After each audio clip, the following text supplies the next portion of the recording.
तर रामराम मंडळी, नाव माझं शुभम. स्वागत आहे तुमच्या माझ्या एका नवीन ब्लॉगमध्ये. तर मी चाललेलो आहे आज कोल्हापूरच्या चिंतामणीच्या आगमनाला, जे की परेलला आहे.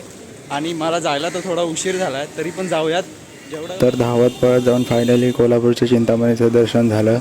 गणपतीचं आगमन तसं झालेलं होतं आणि कोल्हापूरच्या चिंतामणीचं शूट घेण्यासाठी मी वाट काढत पुढे चाललो होतो.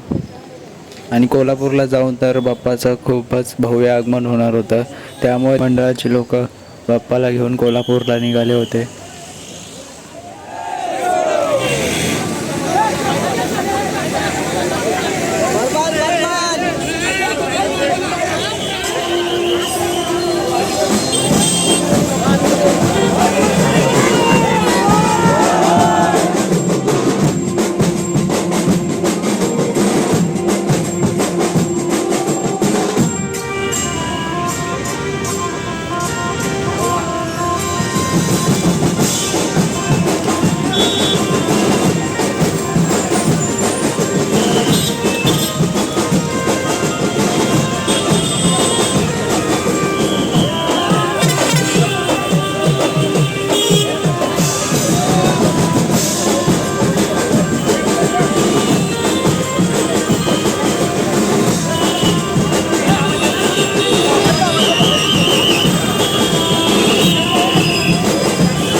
कोल्हापूरच्या चिंतामणीचं शूट झालं आहे, थोडंसंच भेटलं पण चांगलं भेटलं. आणि आता चाललो आहे मीरा भाईंदरच्या राजाला, त्याचा पण शूट घेऊया. अजून आगमन तर चालू नाही झालं आहे, सगळे यूट्यूबर इथेच आहे माझ्या मागे.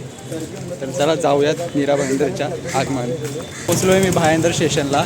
आदर्श माझ्यासोबत आहे. तर इथून 10 ते 15 मिनिटाच्या अंतरावर गणपतीचं आगमन आहे. तर जाऊया तिथे आगमन शूट करूया आणि जाऊया. आता पोहोचलो आहे मीरा भाईंदरच्या महाराजाच्या आगमनाच्या इथे. ते बघा तिथे अशा पथक लावलेला आहे. अजून तर आगमन काही सुरू झालेलं नाही, तर चला जाऊया पुढे आणि बघूयात. तर हे बघा मीरा भाईंदरच्या महाराजाची भव्य दिव्य अशी बाप्पाची मूर्ती. तर इथं गणपती बाप्पाच्या चरणांची पूजा चालू झालेली आहे आणि ढोल ताशा पथक सुद्धा सुरू झालेलं आहे.